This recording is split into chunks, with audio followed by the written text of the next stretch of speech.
Selamat datang di channel kami. Sebelum lanjut membaca, silahkan klik like, subscribe, komen dan share sebanyak-banyaknya. Terima kasih. Bab 21. Beberapa orang di ruangan itu tercengang. Alina bertanya dengan bingung, pakaian? Pakaian apa? Itu pakaian yang dikenakan Tuan Revali semalam. Manajer Aldi baru berbicara beberapa kata. Tiba-tiba dia melihat Hiro dan langsung berkata, ya, setelan yang dikenakan pria ini. Yang ini. Hiro juga ikut tercengang. Apakah setelan ini harus dikembalikan? Ya, setelan ini semalam hanya untuk dicoba sementara saja kemarin. Jika Anda ingin terus mengenakannya maka Anda dapat langsung membelinya. Ujar manajer Aldi sambil tersenyum. Setelan ini harganya total $730.000. Hiro tampak bergidik. Dari mana dia bisa mendapatkan uang sebanyak $730.000? Apa kau tidak salah? Pakaian ini diberikan oleh Tuan Austin King semalam. Kata Alina dengan cemas. Tidak sama sekali. Manajer Aldi mengangguk. Pakaian ini memang dibawa oleh Tuan Austin King. Tetapi Tuan King tidak membayarnya. Ini. Alina tercengang. Mobil dan jam tangan seharga jutaan dolar saja diberikan dengan percuma. Tetapi baju yang hanya berharga ratusan ribu dolar ini tidak dibayar. Sudahlah. Jangan ambil pakaian itu. Kata Axel dengan marah. Hiro dengan enggan melepas pakaiannya dan memberikannya kepada manajer Aldi. Tiba-tiba manajer Aldi berseru, apa yang terjadi dengan pakaian ini?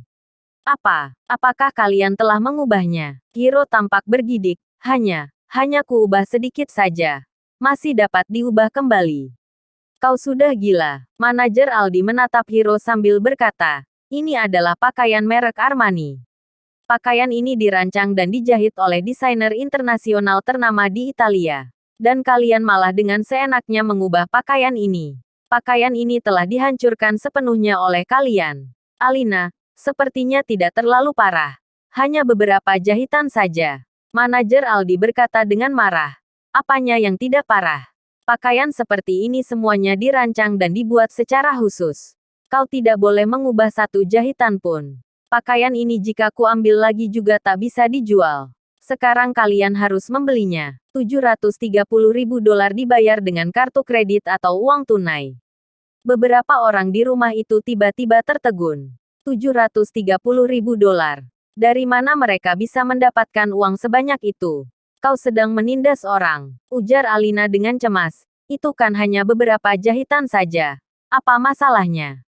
Lagi pula pakaian ini diberikan oleh Tuan Austin King. Mengapa kita masih harus membayarnya? Manajer Aldi, aku hanya meminta pembayaran dari orang yang memegang dan memiliki pakaian ini. Jika Anda tidak setuju, Anda dapat pergi mencari Tuan Austin King untuk membayar tagihannya. Alina tertegun. Dia mana berani pergi mencari Tuan Austin King. Jika Anda tidak membayar, aku hanya bisa memanggil polisi. Manajer Aldi mengeluarkan ponselnya dan mengancam. Alina dan yang lainnya dengan tergesa-gesa berbalik terutama Hiro yang saat ini tampak sangat ketakutan hingga berkeringat begitu banyak. Dia terlihat hampir menangis. Dia tak pernah menyangka bahwa dia datang ke sini pagi-pagi untuk memamerkan pakaiannya malah akhirnya membawa bencana besar untuk dirinya. Nara terlihat tenang. Dia akhirnya mengerti apa yang dikatakan Reva. Ini memang benar-benar bukan hal yang baik dengan memakai pakaian ini. Tiba-tiba Alian berkata dengan kencang. Tidak, kau seharusnya meminta Reva untuk membayar pakaian ini. Apa hubungannya dengan Reva? Ujar Nara dengan resah. Mengapa tak ada hubungannya? Alina melotot. Austin King memberinya pakaian ini lalu dia pulang dengan memakai pakaian ini lalu dia memberikannya kepada Hiro. Dia memberikan kepada Hiro sebelum membayar tagihannya. Bukankah dia ingin menjebak Hiro? Dia kan tidak memberikannya. Jelas-jelas itu direbut oleh Hiro. Ujar Nara dengan kesal. Alina menjawab dengan kesal. Jika dia tidak mau melepaskan pakaiannya apakah Hiro dapat merebutnya? Pantas saja dia melepaskan pakaiannya dengan santai kemarin. Jadi dia memang sengaja ingin menjebak adik iparmu.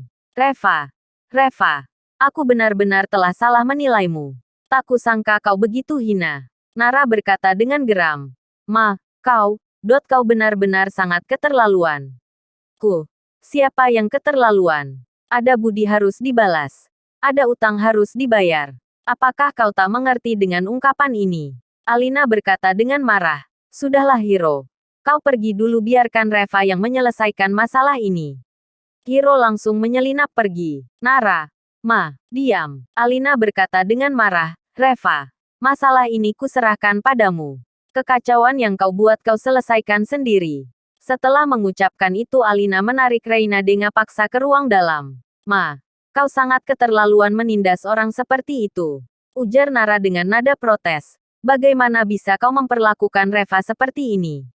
Memangnya apa yang telah kulakukan padanya? Ucap Alina dengan marah.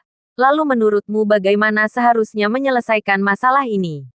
Kau ingin adik iparmu yang menanggung 730.000 dolar itu? Nara. Apakah kau kira adik iparmu punya uang sebanyak itu? Nara berkata dengan marah.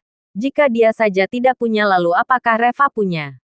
Uang sebanyak itu jika tidak diselesaikan dengan baik itu akan masuk penjara. Alina, itu hal yang berbeda.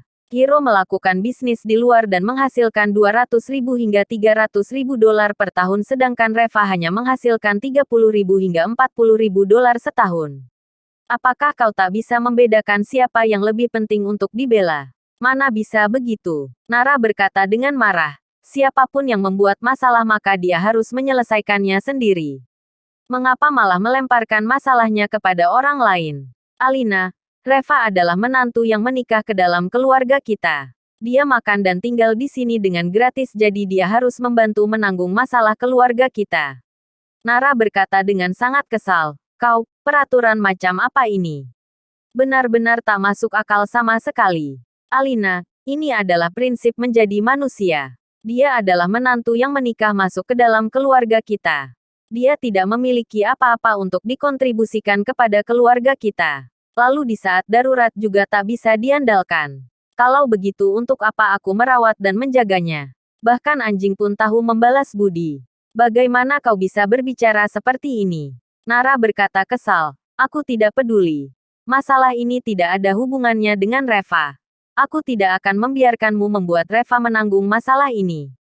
Nara baru saja hendak membuka pintu tetapi Alina tiba-tiba mendorong jendela dan berkata dengan marah. Jika kau ingin pergi maka aku akan melompat dari sini. Kau lebih membela ibumu atau si bodoh itu? Kau pilih sendiri. Nara tampak sangat ketakutan sehingga dia menarik tangannya dan menangis. Kenapa kau seperti ini? Axel yang sedang berada di luar ruangan juga menyelinap masuk ke dalam kamarnya. Setelah jeda waktu yang lama dan tidak terdengar lagi suara di luar, kemudian mereka diam-diam membuka pintu dan mengintip. Manajer Aldi sudah pergi. Hanya tinggal Reva saja yang duduk di ruang tamu sambil minum teh. Nara adalah orang yang pertama keluar dan bertanya dengan khawatir. Reva, bagaimana? Apakah kau baik-baik saja? Tentu saja. Reva tersenyum. Tidak ada masalah lagi. Alina mendekati dan berkata. Bagaimana kau menyelesaikan masalah pakaian itu? Reva, aku menelepon Austin. Dia lupa membayarnya kemarin. Tadi dia sudah membayarnya. Alina membelalakkan matanya dan dia tiba-tiba berkata dengan marah. Mengapa kau tadi tidak menelepon lebih awal? Kau tidak memintaku untuk menelepon. Reva mengangkat bahunya dan berkata, lagi pula baju itu telah ambil oleh Hiro kemarin. Apa yang harus aku katakan saat aku menelepon Austin? Memintanya membayarkan baju itu untuk Hiro. Kalau begitu bukankah dinamakan penipuan? Kau. Alina terdiam dengan raut wajah cemberut. Axel dengan cepat mendekati Reva dan berkata, Reva, kau bisa menelepon Tuan Austin.